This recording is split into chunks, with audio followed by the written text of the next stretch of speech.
All right. Cool, man. Yeah, I definitely appreciate you guys, coming on. I Have you guys listened to the podcast at all?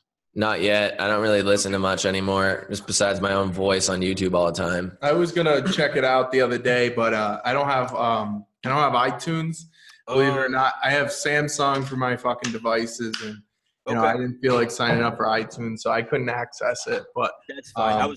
I was trying to send you the just so we could see the SoundCloud. format and shit. How long do they generally go?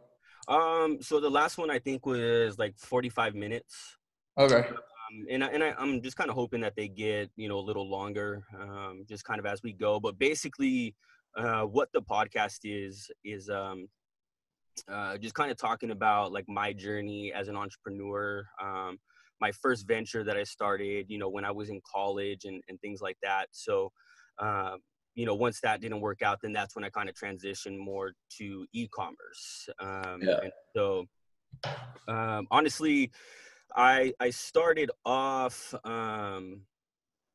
obviously not doing drop shipping, but this is probably, the most successful that I've been, with e-commerce. So that's like, I wanted to, bring you guys on because it's so relative, to my podcast. And I think that you guys can provide a lot of value.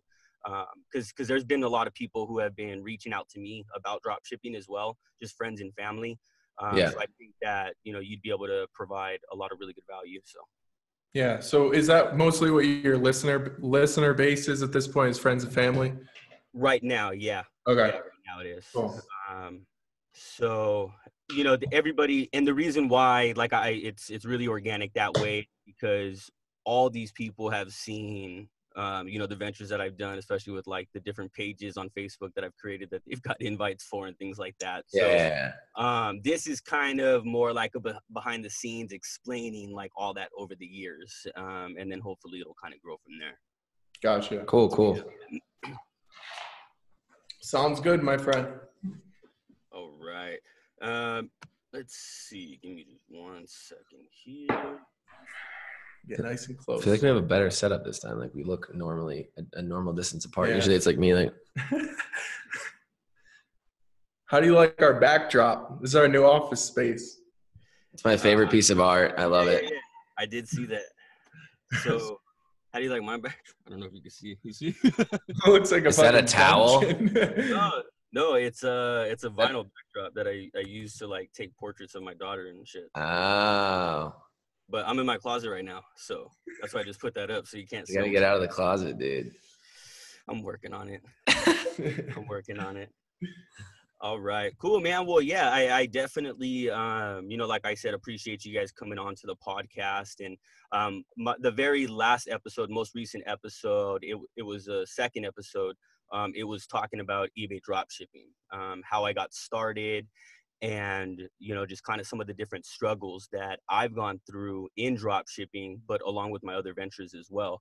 And the reason why I wanted to have you guys on the podcast really was because even though you guys are seeing quite a bit of success right now, I followed you since you had 200 subscribers, and watched you just kind of make video after video talking about the different struggles and failures that you've had, right? But that's not what a lot of people see. Everybody sees, how much money people make. And so I just really want this to kind of be a genuine insight into like what your experience has been in regards to, for Tom, eBay drop shipping, and for you, Jason, with Shopify. Okay. I mean, Shopify is one of my things, but I could definitely focus the attention on Shopify if that's what you want. Yeah, I mean, and you can go into detail about other ventures as well, because I know we talked about you wanting to do other things aside from even Amazon and things like that. So. Yeah, I could definitely shed some light into that, but also like some of the behind the scenes stuff with growing, managing a Facebook group, content creation, SEO for YouTube, SEO for, just SEO in general. Like I could get a little bit into that. I don't know if like that'd be awesome. if your listeners are like into that, if that really fits the mold of where we're trying to go with this, but I can hit on some of those topics too. Yeah, no, I think that'd be great. I actually have a friend who just joined like an e-commerce course. So he's in a group as well. So he's kind of learning about the SEO, the product Mhm. research, and things like that. So yeah, Yeah. that'd be awesome. Okay, cool. Yeah, so we're supposed to get started. I mean, I just want to like preface this by saying that everybody, there's all these people and they're paying all this money to make all these ads and they have Lamborghinis and all that shit out there, but everybody sees this shiny object and they just kind of get drawn to it, I feel. And that's what I think is why the e-commerce like sphere at the moment is getting some pretty negative press, I would say, or just a lot of people saying, oh, like I got scammed, yada, yada, yada. But so you kind of set yourself up for it. I mean, if you see somebody with a Lamborghini and they kind of just look like a douchebag, then they most likely are. And they're going to sell you a shit course and you're not going to make money on it. Yeah. So, I mean, I think a lot of these people set themselves up for it, but I can see where they're coming from, mainly from like a desperation point of view, or, you know, they want the get rich quick scheme, which I guess everybody kind of Everybody wants, right. but it's, you know, it's a lot of hard work. I mean, I did not get started with eBay dropshipping right away. My mom always sold on eBay when I was a kid. She would always sell like antiques. She would go to Interesting. thrift shops and buy things, is what she started doing when I was younger. She would go to estate sales and buy, like, she was really good at finding like jewelry and stuff. So she'd find all these massive bags of jewelry, and it's usually like costume jewelry, all this fake stuff. But if you go through and look through it and spend enough time and it got a magnifying glass, then you're going to find some gold in there. So she'll sell the gold and stuff like that. And what she does now is she buys and finds furniture on like the side of the road or Craigslist free section and refinishes it, paints it, and she brings it to the rich part of, you know, a couple towns over from where we live and sells it for like double the price as if, you know, where I grew up. So, I mean, I've kind of always seen the eBay, just, you know, and my dad owned his own appliance repair company. So I've always seen like the hustle and stuff like that. So kind of, I feel like that's what pushed me. And I worked my 9 to 5. And I remember the first day coming home and I was like, Dad, that sucked ass. Yeah. He was like, yeah, you only have 39 years, 364 more days to go. And I was like, nah, that's not going to happen. That's not happening. But so I got started mainly, I came back from college. I had already sold on eBay before a few things when I was in college just to get beer money and stuff. But I came back from college. We graduated. I drove down to Key West with three other buddies. And when I was in Key West, we were trying to do like some jet skiing excursion. And I tried to use my debit card and I had negative $11 in my bank account. So I called my mom and I was like, I need some cash. So she fronted me some money to get home and, you know, do whatever. And then when I got back, I was like, I need to sell things. So I just started selling all my old video games, all my N64 games and everything like that, because I don't have an emotional attachment. I know some people out there would be like, oh, I'll never sell my N64. Yeah, I don't give a shit. I'll it's sell the that. nostalgia. Yeah, I don't feel that. So I got rid of all that. I made like $1,000 because that stuff still goes for a lot of money. And then I realized, why not just buy these things for cheap and then sell them? So I was looking on Craigslist, saw people selling them. And like, I remember I picked up like a ton of video games one time for like $100. And the guy just looks at me, he has them in his trunk. He's like, do you want these too? And just hands me like another like $200 worth of video games for free. And I was like, all right, dude. Nice. So I just started, you know, selling those. I remember my best one, I bought 2 Nintendo 3DSs with like 27 games, and like half of them are Pokemon games. And I bought it for, I think, $90, and I sold it for like 500 altogether. Oh, I mean, sure. it sucks though. You have to part it out and, you know, take pictures and test the games. If the games don't work, clean off the little prongs and stuff. So it's a lot of work. But I think the best month I had doing that was like $700 profit. That's not bad. That's not bad. No, it's really not, but it's manual. That was like another 25, 30 hours a week on top of that. Right. And I'm glad that you really bring that up, because you go from talking about everybody wants the get rich quick scheme, right? It really doesn't exist. No. You know what I mean? Unless you're somebody who wins the lottery, like unless that type of, you know, luck happens to you, that doesn't exist. Yeah. So going back to your mom selling on eBay, I also have an uncle who sells at the swap meet every week. He sells a lot of toys, but he'll also go to the thrift store and buy bikes, right? But he has to clean them up. He has to oil them. He has to, sand down the rust and do all these things, right? And Yeah. so it's something as little as going to yard sales and buying old furniture, refurnishing it, or fixing up a bike and reselling it. Like, there's a lot of work that goes into that. And people tend to miss that a lot until they're like, yeah, I want to do something. Then they find out how much work it is, and they're like, it's not worth it. I'm going to go back to the 9 to 5. Yeah, Or people sell it as being easy. And, like, I could make eBay dropshipping sound easy as possible. But then once you get down to the nitty gritty of it, you realize that it's really not. Yeah. And there's a lot of work behind the scenes. And I would like to talk a little bit about that too.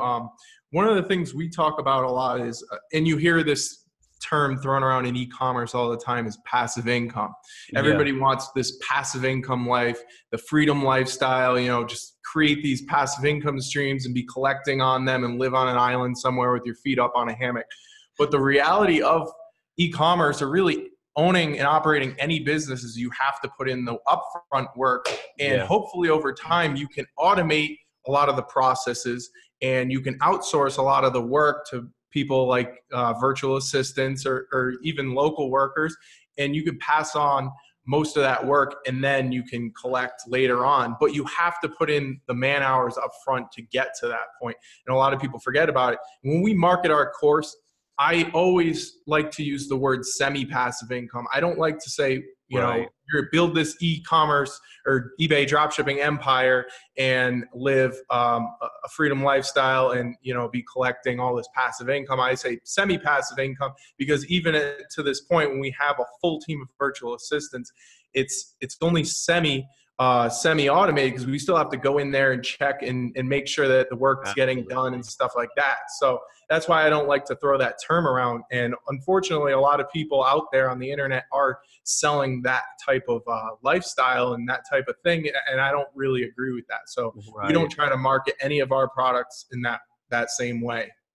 And I think that's one of the things that drew me, to you guys in the first place, was that there was just kind of that honesty, right? And what do you think makes, because you guys do it, I know no BS drop shipping, they're really honest about it. Like, what do you feel makes the eBay community different in being transparent on the fact that, like, hey, this is going to be a grind, as opposed to this is going to be an overnight success? I think it's the barrier to entry, to be honest with you. A lot of people are able to just hop right into eBay dropshipping because, number one, they don't really vet out sellers. Like, if you've tried to sign up for Amazon, you have to, show all this proof that you're a legitimate business. You have all these, they have how many, like 15 different criteria, different things that you have to provide them before you actually get vetted out as a legitimate seller on Amazon. eBay, it's basically like you could get up in 5 minutes and now all of a sudden you're a seller. So I think there's a very small barrier to entry on eBay. But I do think that not everybody sells it as being a grind. I know that there are people that do, but I do think that there are also people with the eBay dropshipping world that will say, hey, it's not that hard. Just use this program or just do this. Wow. And like, sometimes it is kind of, you might not have the right program or whatever, but that's not always the case. It's still going to take work, but I do think, like Jason said, the barrier to entry is a lot lower, but there are still going to be people out there that are just try to lead you blind into a trap of buying $1,000 course, and then you realize that you got given like the bare necessities of what to do and nothing really on the inside of how to run everything. Like, I can tell you, go on to Zik Analytics, find items, put them on eBay. Sure. Is that teaching you how to eBay dropship? Is that getting you farther than where you started? Possibly, if you started with not knowing anything. But then it's like, or go on to Amazon, get your return label and put it on eBay. But like, does anybody show it? Does anybody, like in the course, I feel like what we try to do is actually show doing it. And that sucked because I had to blur out so much stuff that I was like, holy, this is awful. I'd rather just give you guys my account names. It's really not that secret. I always thought about that too. I'm sure the majority of the people out there have already sniped off my account. And like, so it's like, I really don't care. Yeah. And I think that's right. So like let them snipe. You're just going to continue to do things differently as the game evolves, right? Yeah, Exactly. I'm always going to be ahead. At the end of the day, with any business, your primary focus should be providing the customer value. If you're creating a course, how can you distinguish yourself from the other courses and provide more value than the other courses out there? If you're selling a product, how can you improve upon existing products and provide the customer value? And that's really the core of any business. Yep. And I agree. Except eBay dropshipping, I guess. I just wonder, how many people have tried it, eBay drop, and you might know better than I do because you get all the inquiries. But I'm just curious to know how many people say like, oh wow, that's pretty easy to get started. They get started and they realize, oh shit, this is a real business, right? And what goes into that? Becoming a legitimate, LLC, becoming tax exempt, having to file taxes, having to, sit down with the CPA. And I think that is where people kind of are like stunned, so I'm just curious as to how many, like, how many people start and stop pretty quickly. Well, from there, that's like what everything you just like listed off. That's when it becomes, it goes from being a hobby to like, oh shit, this is like me trying to become a legitimate business. And I think that's the differentiating factor and the main concern that a lot of people have. So they won't mind paying the $300 to make, the course investment. And then when they start like, oh, like this is more than just the little like hobby that I was doing on the side and stuff. Yeah. Yeah. That's what I think. I would say if I was to guess, and this might sound bad, but I would say it's well over 90%. Just start and then just go, I think it's human nature. I don't think there's really much you can do about it. And one thing I think is that a lot of people overestimate their abilities and say, oh, like I can do this. I'm willing to put in the time. I'm willing to do this. And then when it comes down to it, quite frankly, they'd rather watch Netflix and smoke. Yeah, absolutely. And I think that comes from how much of the shiny object that they see, right? And I feel like, not to like bash Shopify or anything like that, because I have like 2 or 3 Shopify stores and I've done it, right? I've done the Instagram influence. I've done the Facebook ads and things like that. I've had conversions. I have had success, but I think that's just a whole different level of e-commerce. It's on a whole nother side, right? Because as Jason had mentioned, you're dealing with the SEO. Now you're having to learn how to market. You're having to learn, what products are actually going to sell. It's not like you can go into Zik Analytics and say, oh, give me an item that's sold, 5 times. Yeah. You've got to find an item that's going to sell 1,000 times over, in order to get your ROI. And so I enjoy it. And that's eventually where I do want to go. And the reason for that is because you have the ability to build a brand. And that's what's really exciting to me. That's what I really like. And don't get me wrong, I love eBay drop shipping. I know that it gets really tedious and people get tired of it after a while. But it's a means to another end, right? And that I believe is Shopify or some other sort of creating a brand. But this for me right now, I feel is the right avenue, to go. And you guys are a big, reason for that. So, thank you guys, for that. And it's really, it's inspiring, to actually be at this point. Let's see, my first sale was June 17th. That was my very first sale. And, to be 6 months, now down the road, even though I'm not doing the numbers that I want to do or I sought out to do, it's pretty cool to say like, hey, I'm doing, $10,000, $15,000 a month in revenue, right? Yeah. Not a lot of people can say that, for not a lot of people even get to over 1,000. I mean, I've seen some people that are like, I can't break 1,000 in sales. And I was like, did you even try? Yeah. Like, if you're not breaking 1,000, you're not, there's something else wrong. But yeah, if you want to, Jason, just kind of, elaborate a little bit, on Shopify, because I know people are more familiar with the Shopify and being able to build that. So if you want to go into that a little bit. So I think with with Shopify, it's just coming at it with a different approach, right? Because when you're going at it with eBay dropshipping, you have to understand the context or the marketplace that you're selling on. With eBay or Amazon, the marketing is already built in. People are going there. I think that in marketing, it's called inbound.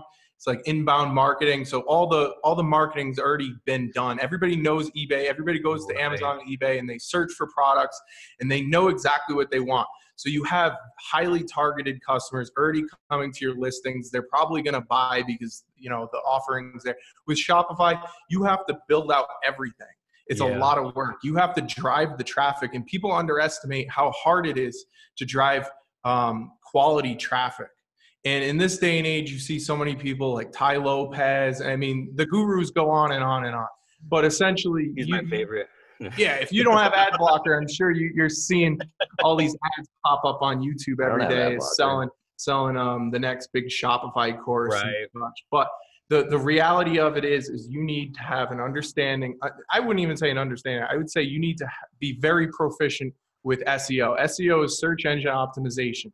You need to have your listings and your website come up in front of people at the right time. You need to understand how to market. That includes email marketing, SMS marketing, Facebook ads, Google ads, remarketing or retargeting as some people call it. That's hitting people that are already hot leads. You have to hit them with content over and over again, coming up with email sequences, automations. You have to understand all these things. And for just an average Joe, we were both average Joes. We didn't have any understanding in marketing. We didn't go to school for marketing. We both have engineering backgrounds. And to come out and have to learn all that stuff, it's very, very daunting. I went in 2016, I went to, I think it was like Barnes & Noble, one of those bookstores, and I got an SEO for Dummies book. Greatest investment I've ever made to date. That includes all my courses that I purchased, everything that I've ever purchased. The best investment I made was a book on SEO for Dummies. And I learned so much from that book to date. I'm not an SEO wizard, but I definitely know a lot more than the average person when it comes to SEO. And that has helped drive so many conversions organically to my website that I didn't have to put in all that ad spend on Facebook. A little bit about my Shopify store. I actually can't run Facebook ads. I can't run Facebook ads. I can't run Google ads because I'm in the 18 plus niche. So they have restrictions basically saying that you can't go and target, and understandably so, because you don't want minors seeing this kind of these kind of products and stuff. So I have to think outside the box, and SEO became my primary target because we're all on. All my competitors and myself, we're all on an even playing field. None of us can use Facebook ads. None of us can use Google ads. And so the only competitive advantage I could think of at the time was, getting my SEO game way up. So that's what I did. And I ended up reaping the rewards, but I had to be patient. I didn't really start getting sales till 6-8 months later. And then, further down the line, really start to hone that in. But a lot of people get disappointed. They're saying, oh, I'm spending this amount of money every month on Shopify, because you have to pay for plugins and you have to pay for a store and you have to pay all these things. But if you can build this out and stay patient and continue the grind over 6 to 12 months, then you're probably going to see the rewards pay off. Yeah. And a lot of people aren't patient enough to do that. So that's just a little bit about how I went about it. And anybody who's listening out there, if you have more questions, maybe you can drop our Facebook usernames or something. People can hit me up. We'll repost this on YouTube too. So. We actually just started a new Facebook group called Shopify Dropshipping University, which is kind of like an offshoot of our main group. And I wanted to focus that group on Shopify, because we get a lot of people asking Shopify questions in our main group, and we're just trying to tailor it a little bit more for eBay, Amazon dropshipping in the main group. So if anybody's listening and wants to learn more about this, definitely try to reach out, find our Facebook group. Link in the description. And there you go. I can help people out individually there too. Yeah, and I'll do like I did on the last Facebook post and just kind of provide just the different resource links for everyone. Yeah. 'Cause I actually do have quite a few friends who do want to get interested in Shopify, and I just think that you guys can provide a huge like alternate perspective on what everyone has been hearing, right? And that's what I think is really cool about you guys is you continue to try new things, you promote the things you like, and then if you find out like that thing that you promoted, maybe didn't work, like you're never afraid to say like, hey, this probably wasn't the best idea.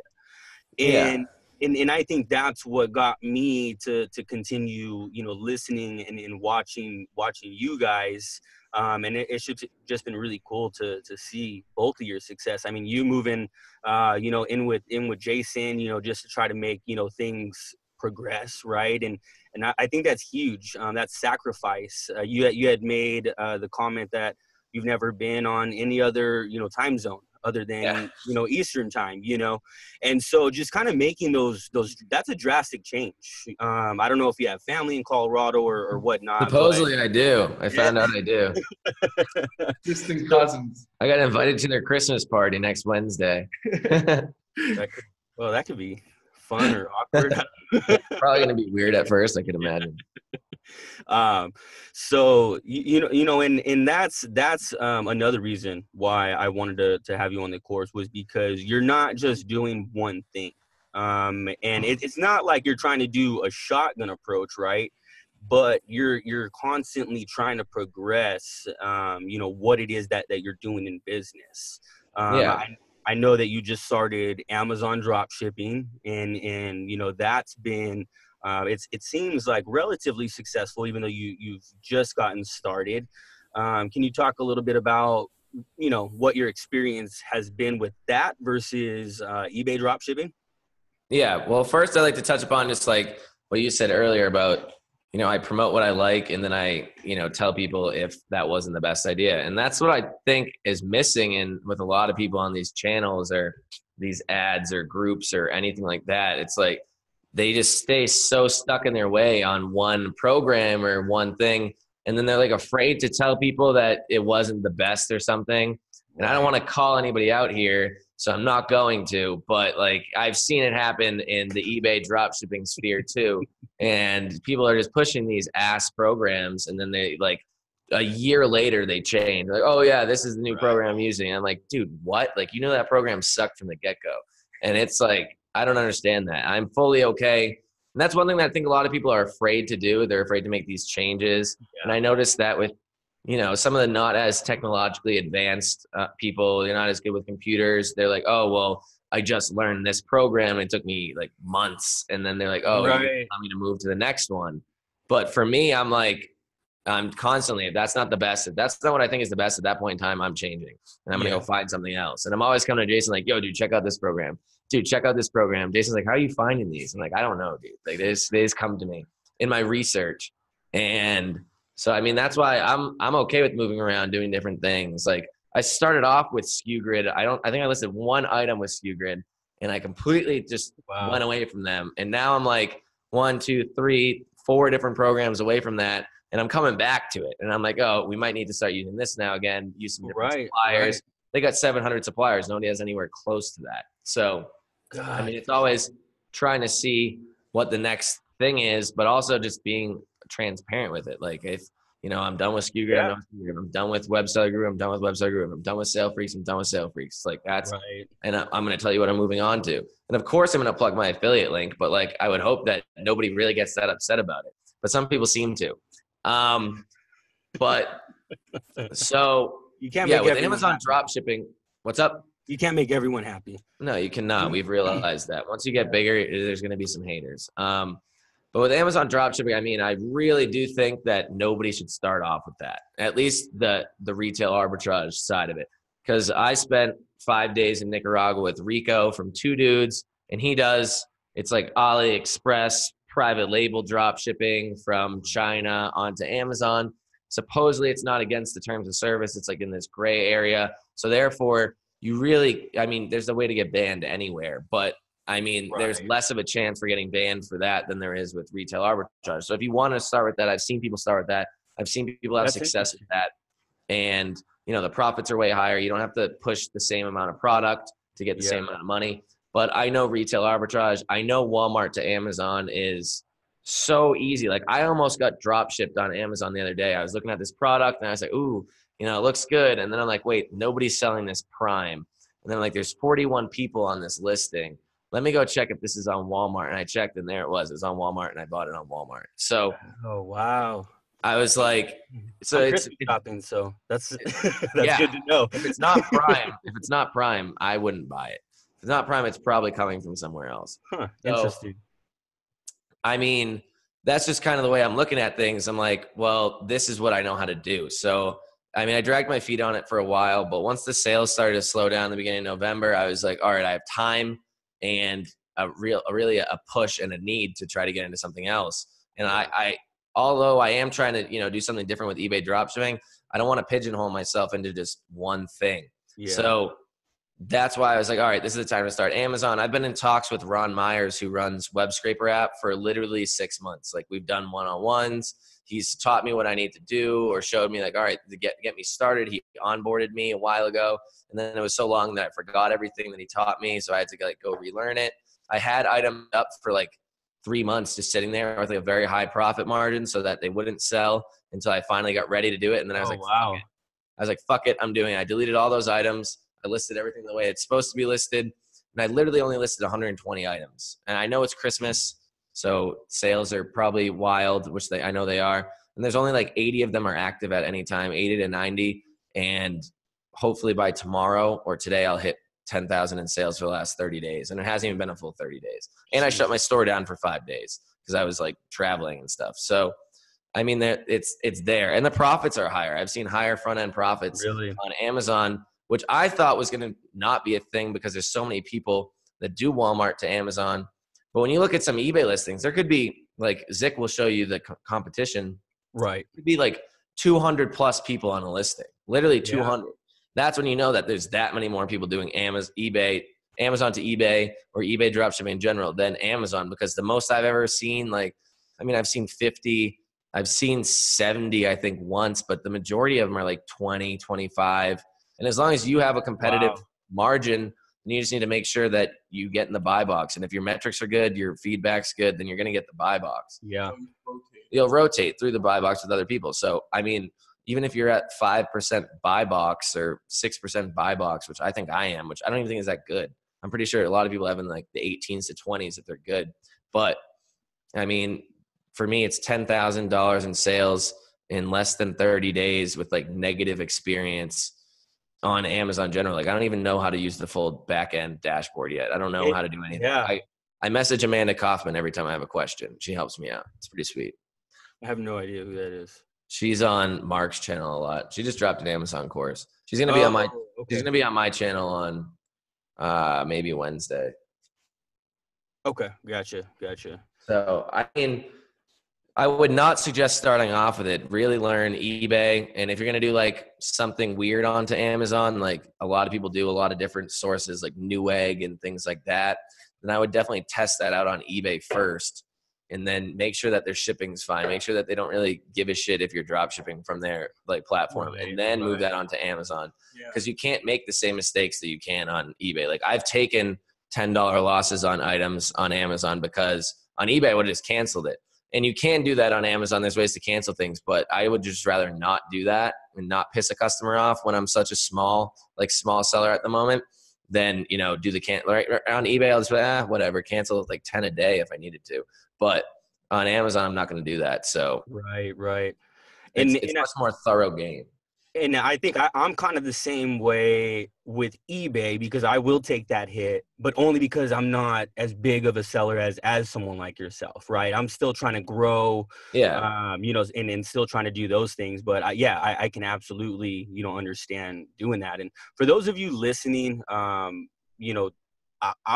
set up an Amazon seller account and I've logged into it probably twice, because once you open it up, like, your head just spins. Like there's a lot of, like, it's not very intuitive. I mean, it's not very user friendly. And there's really a lot of things that you've got to figure out. And so I was afraid of like messing things up. And so for that reason, I shut my account down, because it is like, I mean, you're having to manage inventory and do all of that stuff. And I think that's where I eventually want to go. But again, this is the eBay thing for me right now. I'm really enjoying it because I'm learning a lot as the business begins to progress. And just kind of talking about like the softwares that you were mentioning, going back to that, I was using DSM Tool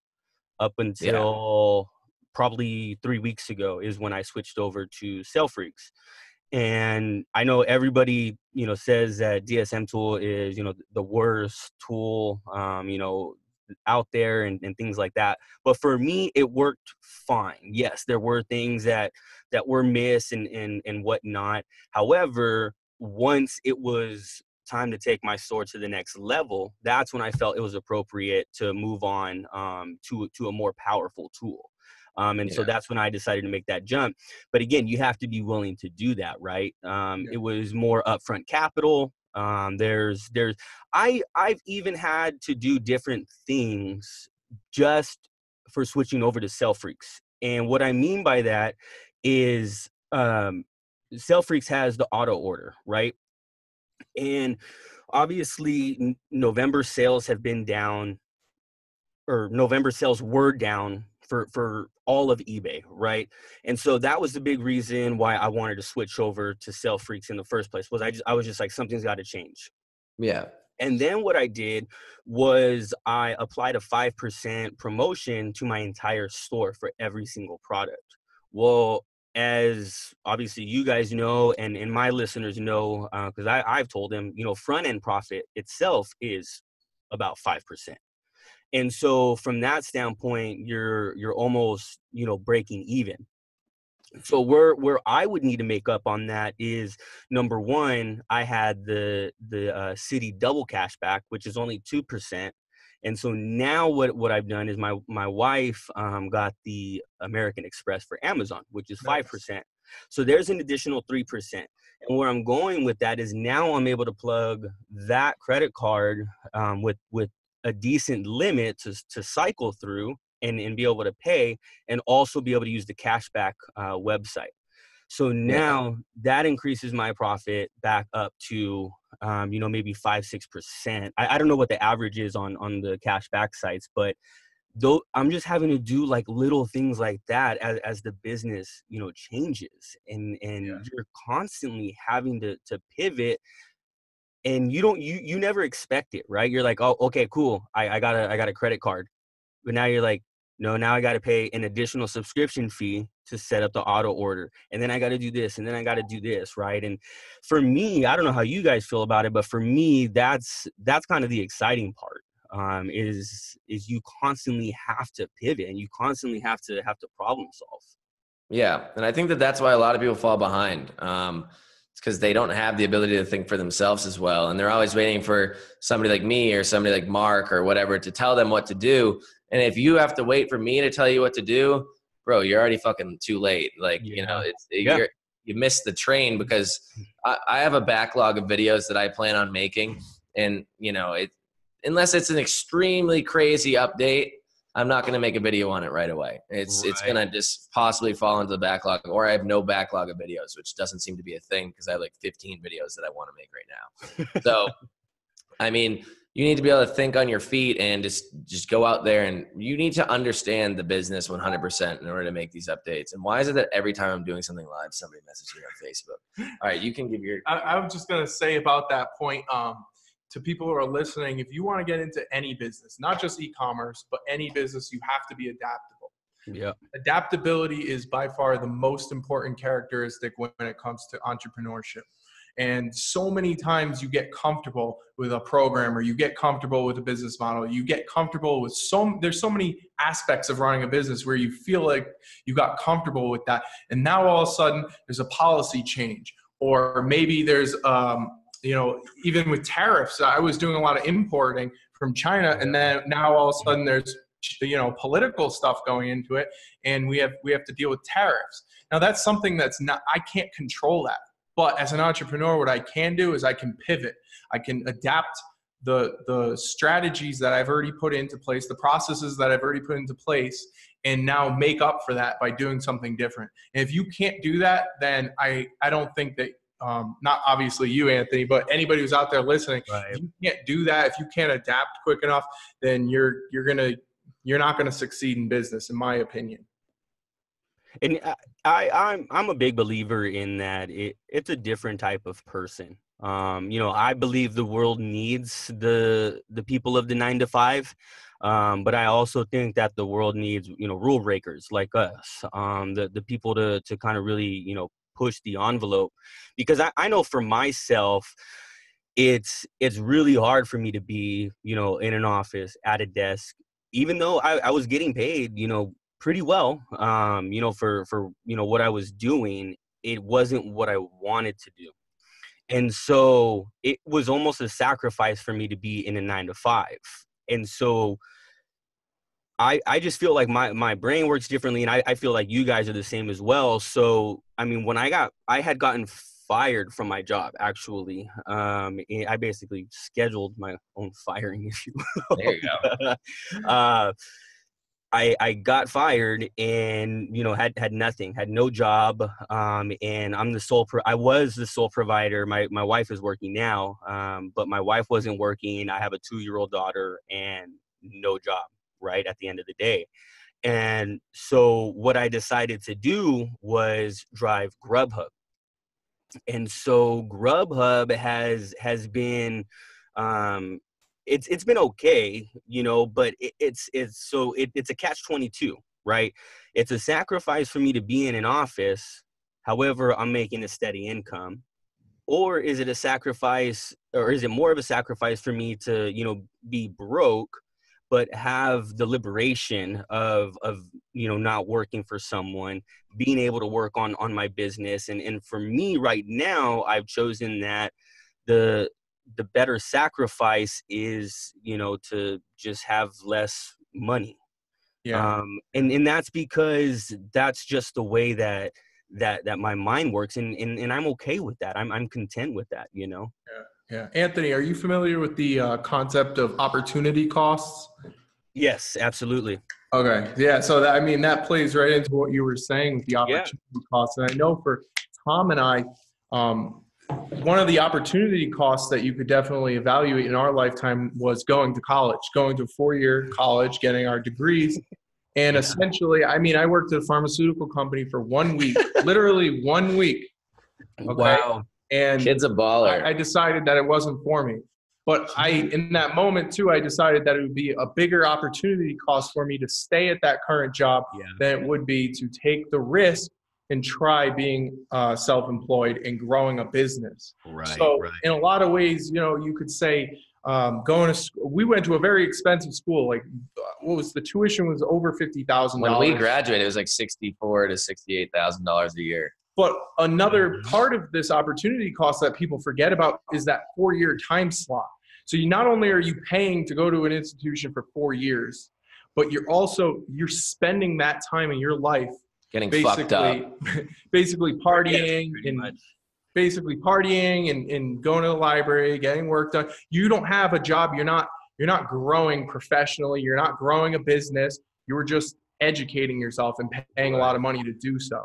So in my opinion, everybody goes through these periods of their life where they do something that maybe they didn't want to do, or they listened to society or their parents and they did what everybody else expected them to do. And then one day they decided that it's time to go on and take on a business or something like that. And that's what we did. And to be honest with you, I have no regrets about doing it, even though, my parents gave me a lot of shit for it. Well, especially my mom, but because in their perspective, they just want what's best for me. And maybe they see a $50,000 or $60,000 corporate job as the way to do it. They want you to be safe. I don't think that any parent really hates you for quitting your job or doing anything. I think they just think that you'd be safer, and I think they just care about your safety is what it is. And they see that, oh, you just went to school, got a chemical engineering degree, were getting paid pretty well. And now you're just buying and selling cell phones on the internet is what I started off doing. My mom was like, what the hell is that? I'm like, I'm quitting my job, Mom. I'm not doing it. But one thing that I think Jason was talking about that, I mean, I don't regret college one bit, mainly because of the fact that I think what we learned in college, especially a strenuous, like top tier engineering school in the country, was that we learn, like, you have these teachers and these teachers suck, and half these teachers aren't teaching you anything. They're like, oh, you got to test next week. And you have to go in there and teach yourself everything that you need. So you need to either look at the notes and then decipher that shit, or maybe you're sleeping through class, and then, or go into your textbook and then literally learn everything, learn all these example problems, do everything that you need to succeed, and then pass, and then literally purge all the information out because you got another test on something else the next week. Or finals week, you got 3 in 1 day or 3 in 2 days. And projects where you're producing, like my final project for college was 140 pages long. And that was like, I had another one that was like another 70 pages. So like, I'm writing like novels over here. Degree, man. And things like that. It's like, we put in so much work and effort on it, where when we got into the entrepreneurial world, like me sitting down at my desk and working for like 14 hours straight was just something that I did every Sunday at school, hungover as hell. Like that's basically all I did. So we learned those skills, which I really don't think anybody that goes to a community college or doesn't go to college does not really get pushed to do something like that. And like even in high school, I did my homework in the class beforehand. And I was smart enough just to get by and get into a good school for wrestling and for my brain. And then once you get into like the real school, you're like, oh, damn, this is like. It's a slap in the face. Yeah. And you're like, I'm paying $60,000 a year for this. Like, I'm not going to suck. Like, you can't fail out your classes. The only class I failed was wrestling because I quit. But like, besides that. I mean, essentially what we paid to acquire from college, and we've talked about this a lot, is we learned how to learned how to develop that knowledge base, essentially. And I think we see this in our course a lot. I go through and I can see the activity log that the members in our course go through. So if you log in, I can see when you log in. If you did this section or module, I can see if you did that. And a lot of times you see these people and they drop off, and they spend all this money to take our course, and they're committed, hopefully, to this business, and they didn't even spend a couple hours to go through the course and actually learn the material. That's so insane. We can help you as much as we possibly can, but I can't force somebody to succeed at this. And a lot of times they fall short because they haven't put in the work to get there. And that's what we've seen is 90% of the people aren't putting in the work to get there. I think that's the problem, right? Is they think that the course is going to be a template for, them making instant money. And that's why they buy it. And when they find out like, oh, well, the course is just telling me that I need to do everything. Well, yeah, but it's also telling you how to do those things, right? Yeah, and exactly what to do, the reason I bought the course was I wanted to make sure that I was doing the things I was doing correctly. Right. And so I bought the course like almost as a checklist, not as like, hey, this is a course. Exactly. Because I mean, quickly, right. Once you finish the course, it gives you all, everything that you need to make sure everything is set up and flowing properly. But I mean, you have to account for the variables, right, in a business, and people just don't want to do that. There's variability, there's learning curve, there's possible changes that happen. You can't keep the course 100% up to date. If anybody says they're doing that, they're not. It's impossible. So, I mean, I'm getting contacted by people, and I think you contacted me the other day about it too. It's like, oh, I can't connect my PayPal to my new account. And I was like, what? And then you were like the third or fourth person that messaged me that. I'm like, oh, there must be an issue. And then when I looked into it more, I guess since eBay's splitting from PayPal, they're not even giving it as an option anymore to connect your new account to PayPal. Right. So all my new accounts are actually old accounts that I've set up before. And I didn't do it on purpose. I did it mainly because I made one for the course. I made one for something else. When I was selling cell phones, stuff like that. So I have 5, 6, 7 accounts that have already been made, set up, and connected to PayPal.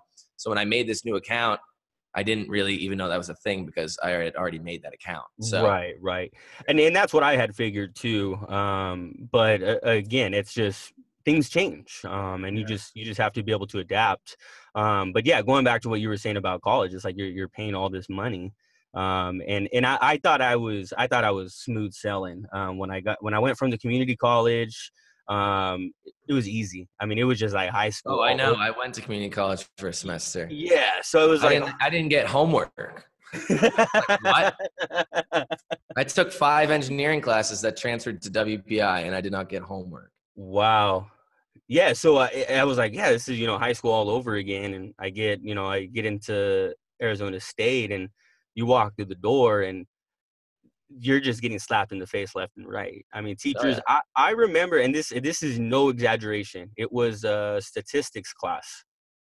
And this teacher, I mean, she knew statistics like the back of her hand. It was just, it was nuts. She would literally teach, and she would look at the class as she's writing formulas up on the whiteboard without looking.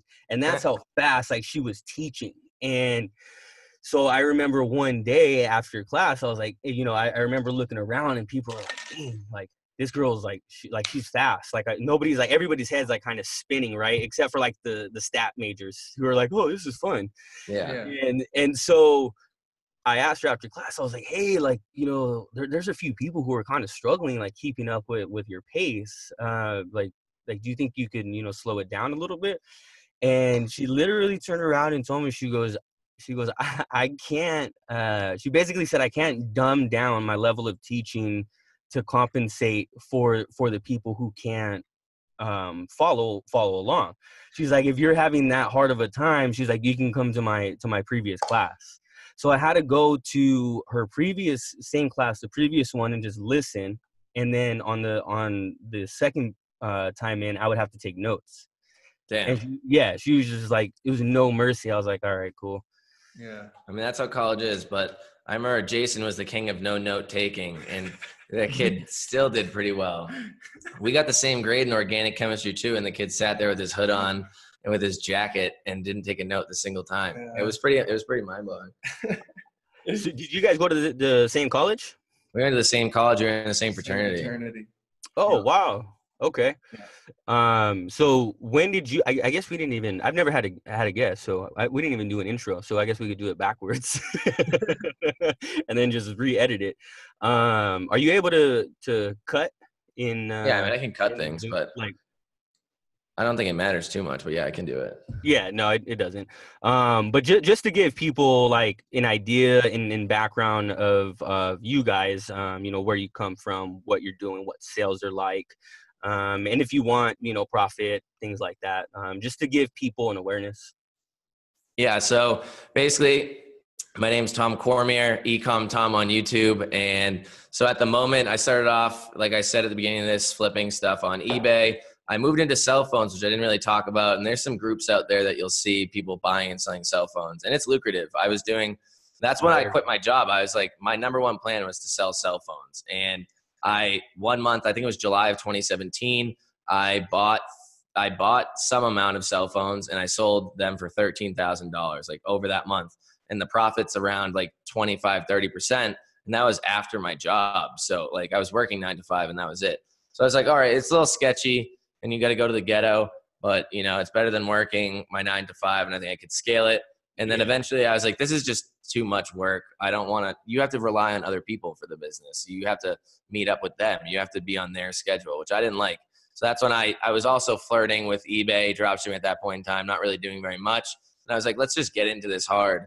And then 2 months into eBay dropshipping, I quit my job, which I don't think was the best idea. Yeah. But I saved up enough money where I thought I could be literally homeless for a while and still survive. So, I mean, I did that. But right now, sales are lower than they were. September, I hit 198,000 or 194,000. Did you get that high, really? Yeah. Oh, wow. So September was wild. All those open box items really were getting pushed. I hit like 115,000 on one account.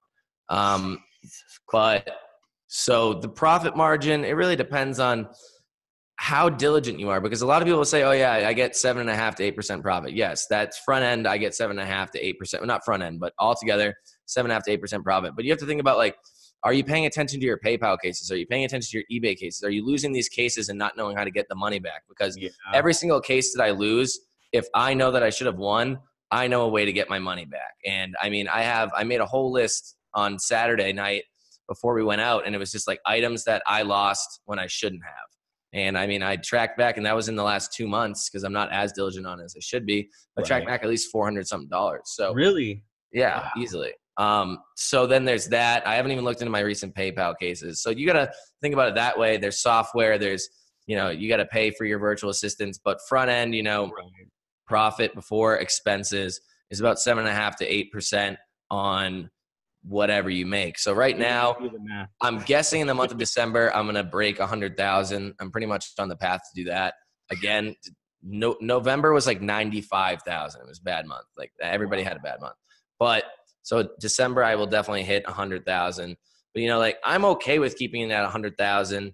Like if eBay just becomes a replacement for what my 9-to-5 job was, and then I have everything else, then I'm okay with that. That's my goal. That's my goal. And I'm going to start Amazon. Then we have our course, and we have YouTube, and we're making money off YouTube monetization, which we didn't even know was a thing. I mean, we did, but we didn't realize how much money you make off of it. So affiliate. I'm sorry to cut you off. I'm going to use the restroom. I got to go to the restroom. Yeah, that's all good, dude. All right. Yeah, we're back. I forgot where I was at, but I was talking about eBay dropshipping. And I mean, like I said, so if my eBay dropshipping minus all my expenses and everything can cover, you know, $3,000-$4,000 a month, like with minimal effort, because right now I'm doing literally the bare minimum. I'm tracking down money in cases that we've lost because it's a case-to-case basis. I think you need some sort of expertise. You can't really train a VA to do it. You can, but I would rather train like my sister to do it or something because I feel like she'd be better at it. But if it can do $3,000-$4,000, cover, you know, what my job used to almost cover, then, you know, why not just work into other things? I've proven proficiency in it, and I've proven that I know how to scale the business up enough. But why if you're going to go like $500,000 a month on eBay, you're going to pigeonhole yourself into it with time and resources. So why not spread it out over everything else? Like I have a rental property, Amazon dropshipping, eBay dropshipping, course sales, YouTube, affiliate links. We have that software, Tracker Jack. I mean, I completely forgot about it, and we got $200 sent to us yesterday. So that's just awesome. Things like that. They all add up. Perfect. All right. And both of you are chemical engineer degrees? No, I am. Jason's a poser. He's a bio major. Biotechnology and biology with a minor in economics. Throw that one in there. Sounds good. Yeah, I'll just stick with my my business admin degree. Hey, that's more focused than either of our degrees. Yeah. So you're Jason, working with some fundamentals there. Yeah. So Jason, talk about you know, how you got started and your background a little. So my name is Jason Mernier. I've been in e-commerce since beginning of 2016, the year I graduated college, and I basically just started out of necessity. I don't come from a lot of money. My parents are very middle class, blue collar type people. I got two brothers. I mean, I never came from money. I grew up with a lot of people who did come from money because I went to private schools, and so I was around those types of people. But I never came from money, so my parents always kind of drove it into me that you have to work for everything you got. No allowances. You didn't go on big vacations. Nothing like that. So I decided after I graduated, I need some money because I really had like $500. I bootstrapped the hell out of my businesses. Oh, wow. And I started so many different things. I started looking at seeds because I think it was like February of 2016. And I was looking at like seeds, garden seeds, watermelon, squash, like just generic ass seeds. And I started buying them from this wholesale company in Nevada.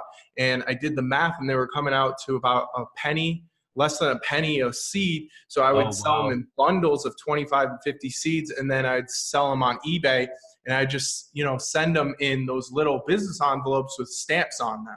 So you put them in a drug bag or anything? I put them in like a little dime bag, a little drug bag, and I had no branding. I had no branding. I mean, I didn't have anything, but I was flipping these and I was getting some sales. I was getting some traction, $1 here, 50 cents here, $1.50 there. And it just kind of sparked in my mind, this is something that this is hopefully something that I can scale. Just the idea of buying products at a cheap price and then reselling them on the internet.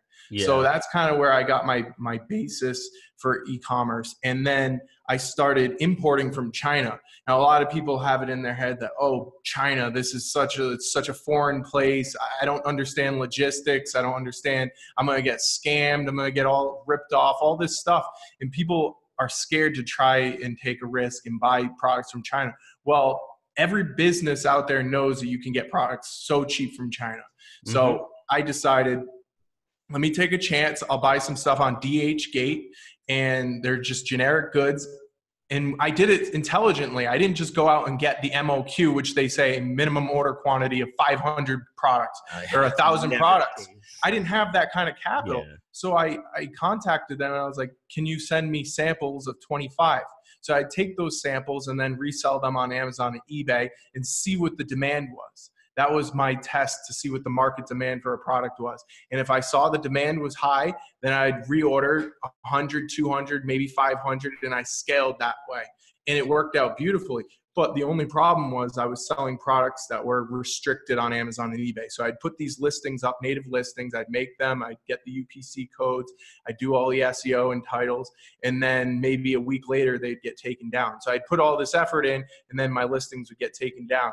And obviously, that's not the best way to do it. But I was able to actually make enough money in those couple weeks that the listings were active, that I was able to actually produce enough money to start a Shopify store, start a real brand, and take it out of Amazon and eBay's playground, essentially. And nice. From there, everything just kind of cascaded. I learned some fundamentals of business. I learned how to market. And about a year and a half into my e-commerce journey, Tom kind of reconnected with me from because we hadn't talked much after college, but then we kind of reconnected, and he was like, hey man, I'm doing this cell phone flipping. So I started talking to him about e-commerce, and then it just kind of naturally turned into drop shipping. He got into a cell phone flipping course, right? Yeah. And he gave me the course login, and we both took the course and we learned some bare fundamentals of eBay drop shipping, and we both just started going with it. And over the course of a couple months, we were meeting up, we were sharing ideas, we'd call each other every single day, strategize, tell each other about these new programs we found out, tax exemption, like the whole 9 yards. And before we knew it, we had a legitimate business. Both of us had legitimate businesses, and we were scaling them effectively. And at the same time, I had these other businesses that were going on, so I hedged myself and diversified from the beginning. And yeah, so now we came out with that course in the spring of last year, eBay drop shipping. I do something I like to call keystone drop shipping on Amazon. I'm not going to get into that too much, but Google it. Yeah. It's not even a thing. I made this word up, and it's going to come out, and people are going to be like, holy shit, this is awesome. That's cool. Essentially what that is I go and contact wholesalers that will also take care of fulfillment for me. So some people call them wholesale distributors, whatever. Mm-hmm. And they're domestic people. So if I get an order on Amazon, I can go and contact that wholesaler and say, send this product to this customer, and they sell it to me at keystone price, which is true wholesale. So if a product retails at 100, I'll buy it from them for $50, and then they charge me a small drop shipping fee of about $2, and then the shipping cost. So I'm making what's in between there, which generally comes out to about 30% profit margins, way higher than any online retail arbitrage strategy. For wholesale, that's amazing for wholesale, because usually wholesale exactly. Yeah, so that's another thing that I got going on. But I'm also the guy who does a lot of the behind the scenes stuff with our course, of content creation, sales pages, email sequences, SEO, that kind of thing. So I try to learn as much as I can, and Tom and I divvy up the work in such a way that it makes sense for us. Right. That's awesome, man. And I think that's really cool that it seems like between the both of you, like I got started the same exact way. I was buying, I got started on the 3G version of the iPhone. That's when I started buying cell phones. Yeah. A couple of them I bought were stolen. Oh, of course. I was doing that for a while. I fully knew it too. Did you? Some of these I Oh, did. yeah. Yeah, some of them I didn't. Then I was like, hey, I should probably stop this. Like, this guy keeps coming to me with 6 stolen cell phones every week. I don't know how he's getting these. Oh my God. There's So some it pretty started, nice ones, though. You caught some pretty good profit. yeah, for sure. So I started doing that, and then kind of once Apple started kind of cracking down, like, and it just got a little harder to get a hold of them. Then I moved on to stereo systems, and what I would do is I would buy like higher end amps, like JL Audio and things like that, and I would put them together as stereo packages. So I'd sell the speakers, I'd sell the stereo, the amp, and do it that way until I started, doing everything online. And to Jason's point, importing from China, that's my shit. Like, I love doing that. Like I would be up on Skype till like 2-3 o'clock in the morning, talking Yeah. to these people, trying to make sure that everything is correct.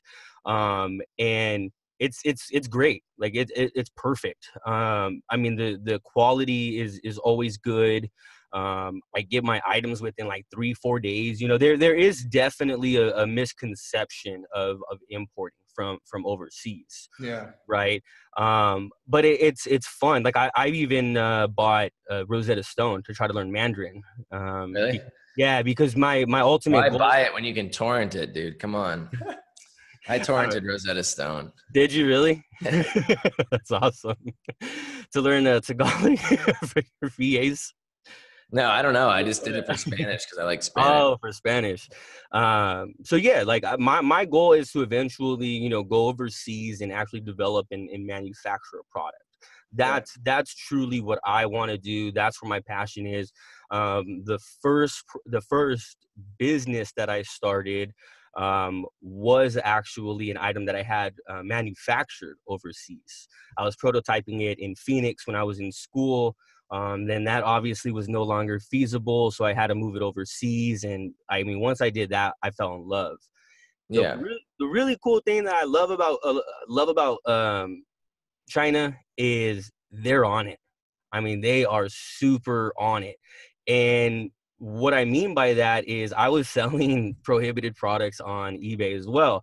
So when the weed pens and the Snoop Dogg pens and things like that were like really popular, that's when I first started, like actually importing inventory and items and selling them on eBay. Well, yeah, eBay started, so I would sell 10 of them, and then eBay would take down the listing and basically cancel the sale, right? And so I had no idea what happened to the sale.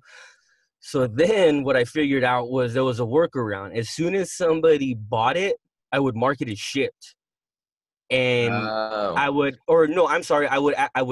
purchase the shipping label immediately after I got the sale. So then it would be there. I would have their information, and then I'm able to send it to them. And so when eBay doesn't have anything to cancel at that point. So that's how I got around it. But I fell below standard, and they restricted my account for like 6 months after a while of not shipping on time and things like that. So, I think it's definitely cool how you guys have really just pivoted, even in the 6 months that I've, tuned in. So, yeah, I mean, I went through all the YouTube videos that I started making. We started making YouTube videos in June. I went through and edited all the descriptions today, and just like the evolution of literally the first video to now, I'm like, holy shit, that is wild. I forget what video it was. It was one of the early ones I had went back and watched it. It might have been sourcing Walmart items off of Zip.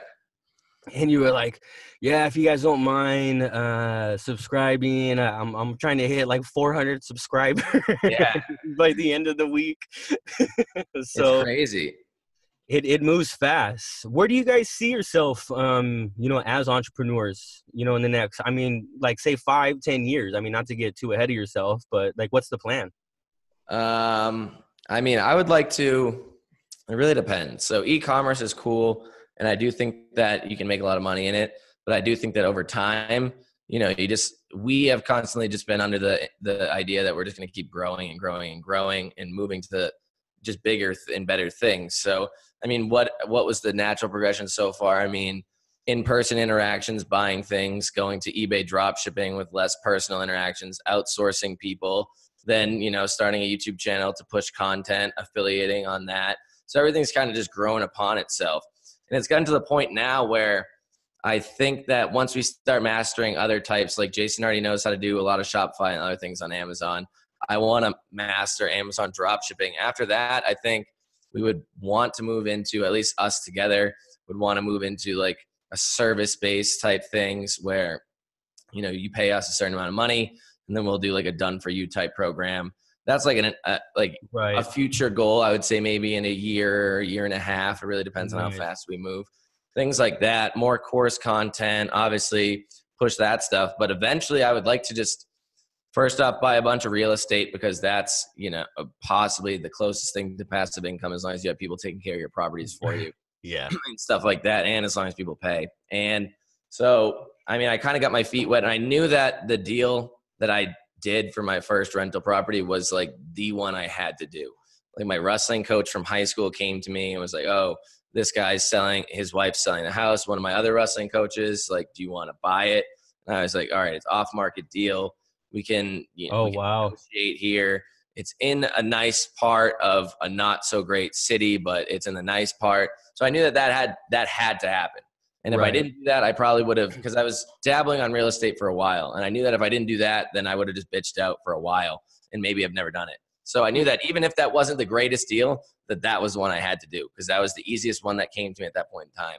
Right. So, I mean, from there, I like to obviously get into real estate, but also like consulting, hopefully have enough business experience in the next 5 years or so to be able to just teach people how to grow their business, or people would pay me a certain amount of money per hour to, just for my time, which I already do have people want one-on-one training, which I don't offer very much or advertise because it's not the best. It's not the most fun.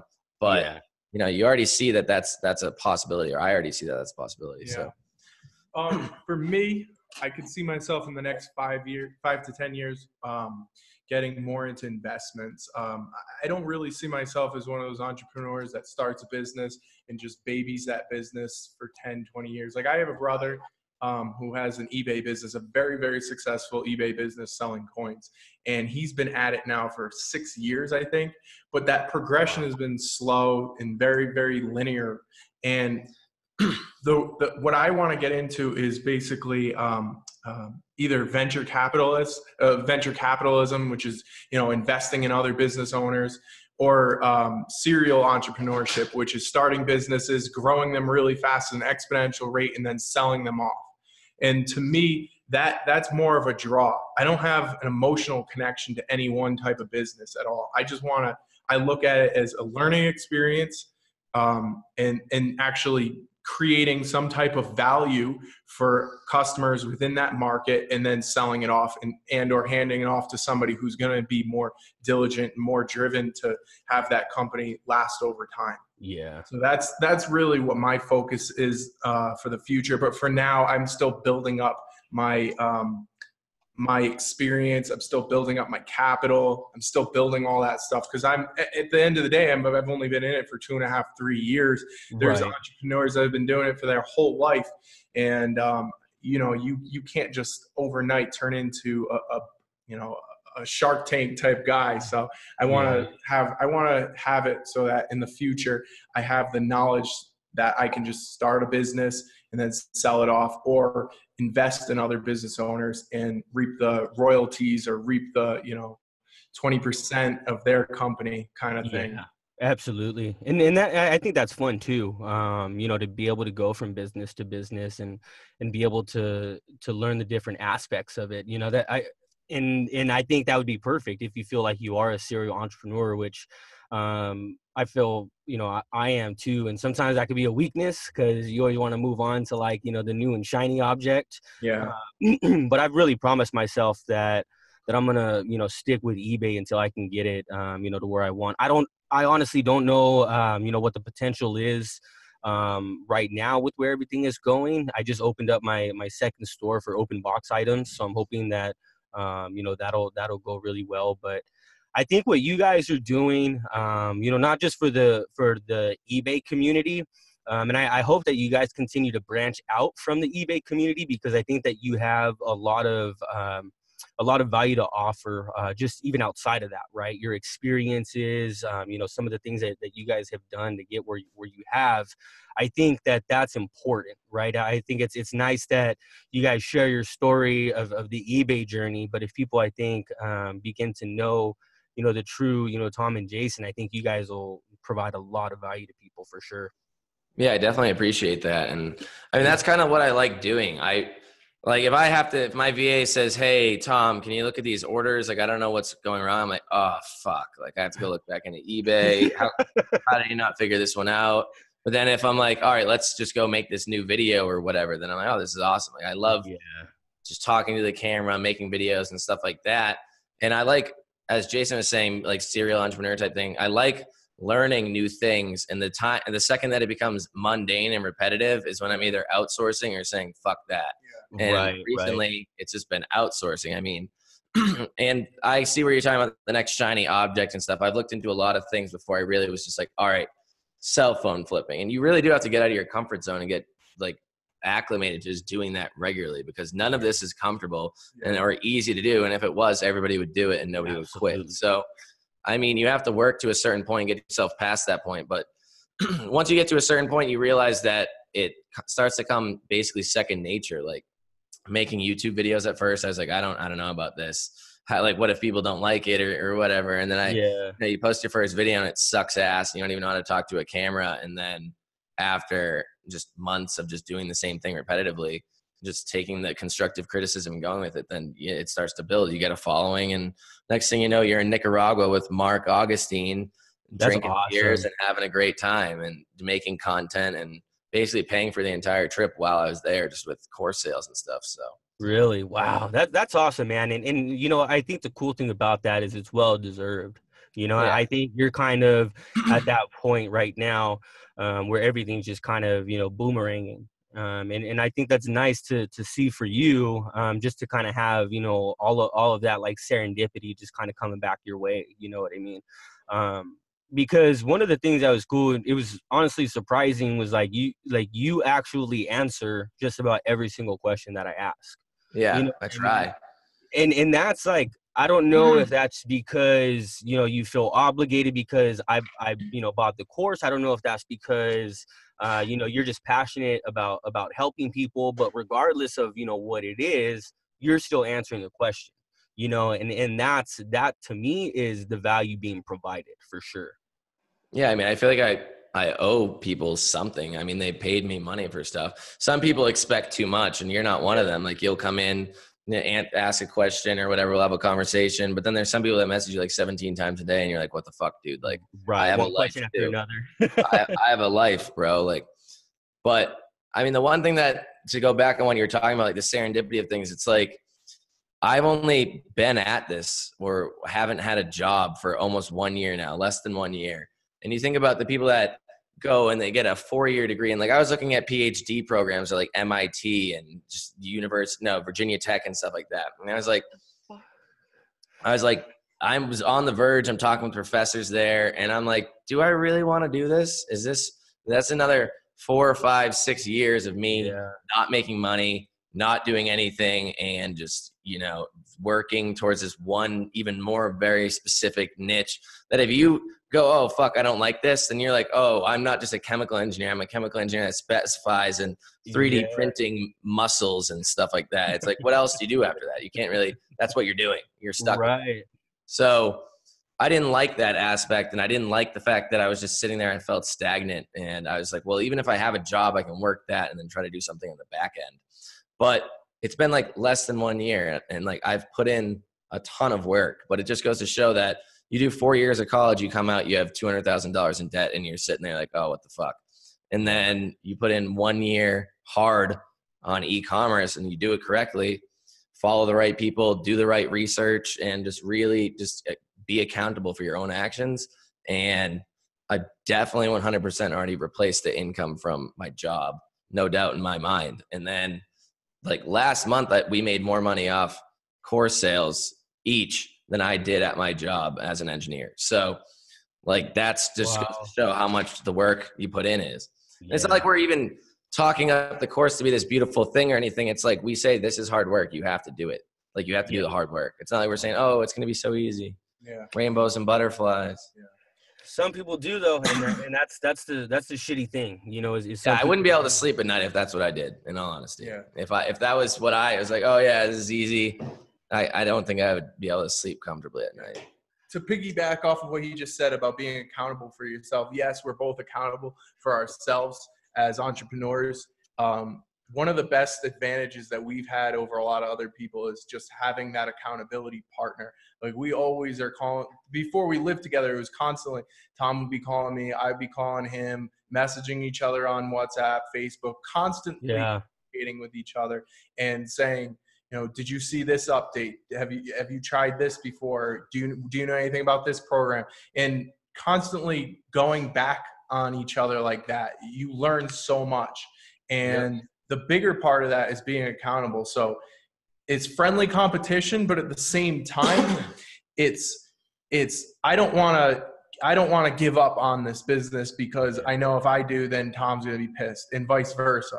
And it's not even so much that he's going to be pissed, but it's going to be like, dude, you put in all this effort, you put in all this time, and you're just going to quit. It's like, you can't do that. But if it was just me, I probably would have, or he probably would have if it was just him. It's just a lot easier to bounce ideas off of each other and to be accountable for each other.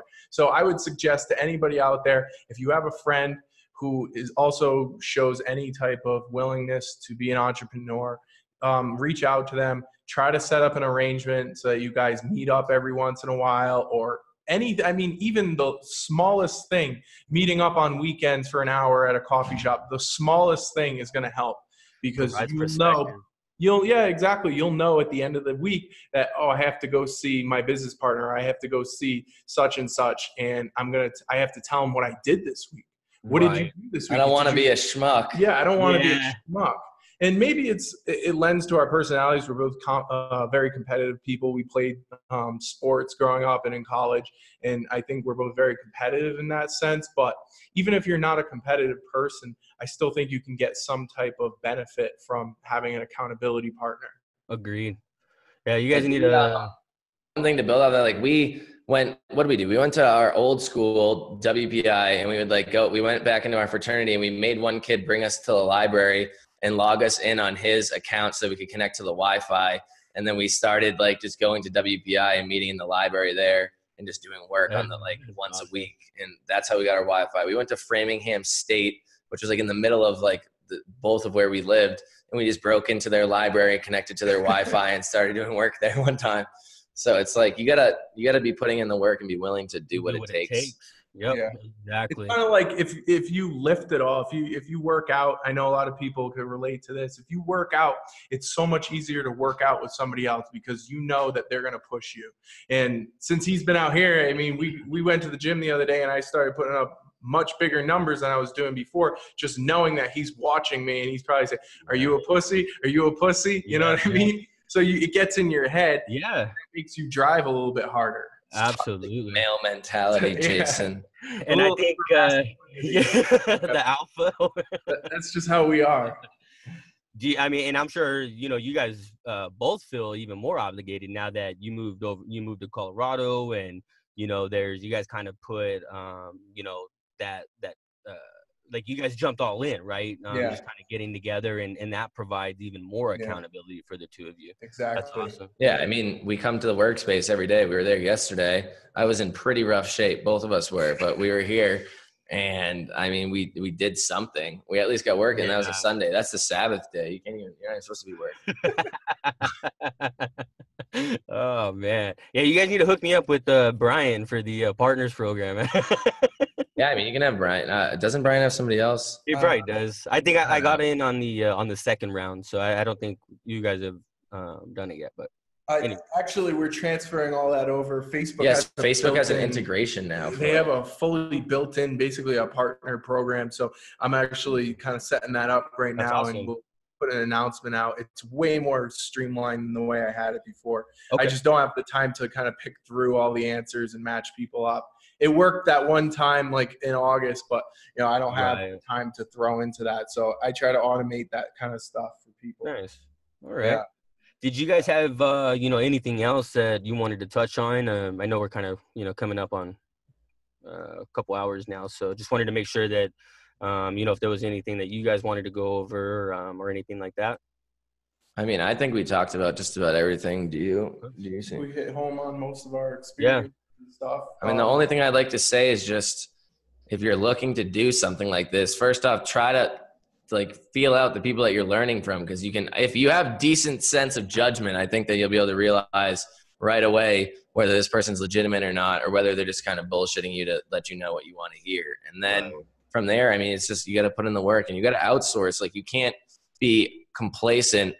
If you're doing eBay 9 to 5 every day and you're fulfilling orders and doing all that, you know, after maybe a while of doing it, then all you have is a job again. You just have a job, and that's all it is. You have a job. It's just that you're not in an office. It might feel a little bit better, but it's still a job. And once you start hiring other people to do all that stuff for you is when you really realize that you should be spending all of your time just building your business and trying to figure out new avenues and ways to make money, because there's a billion things out there. Yeah, and I think, you know, that's a really good point, because you get stuck working, you know, in the business as opposed to working on the business, and then that's when things start becoming really mundane. You know what I mean? And I hate that. I mean, I'm not down to do that. Right, and that's when you fall out of love, right? Of things. It's like, hey, let's outsource this so that way I can work on other things to make sure that we're not just growing the business, but to make sure that it's sustainable through months like November. You know. Yeah. So, yeah. And in closing, I just wanted to throw some encouraging words out there for the listeners. If you're looking to start a business, there's no better time than now. Do it sooner rather than later. If you're in your, I mean, even if you're in your 20s, 30s, 40s, whatever, it doesn't matter, because at the end of the day, that time, you know, I don't want people to look back on their lives. I certainly know I don't want to look back on my life and say, oh, I could have, or I should have done this when I was in my 20s or 30s. I want to do it now and know that I at least tried to do it. Even if I fail, I'll at least know I tried to do it. And there's not a better time than now. You look at the economy, our economy's doing unbelievable, probably the best in my lifetime. I'm 25, and you know, there's so many things going on right now. Every single year, e-commerce is growing by about 7%. So if you're not jumping onto this e-commerce wave, you're missing out on a big opportunity. And anybody who says, oh, the glory days, the golden days of e-commerce have come and gone, it was, you know, 10 years ago, 5 years ago, that's just bullshit. It's growing every single year. People are so lazy. Nobody's going to go to the store in like another 5 years. Yeah. You're just going to sit on your ass all day and just get injected with like food or something. I don't know. Like, it's just going to get bigger and bigger. And as it gets bigger and bigger, there's more and more opportunities. You just have to remember the fundamentals of economics, which is provide the customer some sort of value. If you can provide your customers with value, then you're going to be successful in any type of business. And that's kind of my closing here. Nice. Awesome. Well, thank you guys so much. I definitely, you know, obviously appreciate what you've done for me in eBay dropshipping, what you do for the community, and, you know, coming onto the channel. I'm still getting new at this, so you know, that's why we do the intros at the end instead of at the beginning. But, you know, again, thank you guys for coming on. And for those of you listening, I'll make sure to provide, again, links once we put the audio and the video up. We'll have all the links for you, so you guys can flood Tom and Jason with questions on Facebook. Yes, that's what we need. I appreciate you having us. This is going to go on our YouTube channel as well, so everything should be, you know, you'll probably get some people from that, and then, you know, we'll just go from there. Awesome, man. Thanks again. We'll see you guys. Have a great one. All right. Thank Take you. care.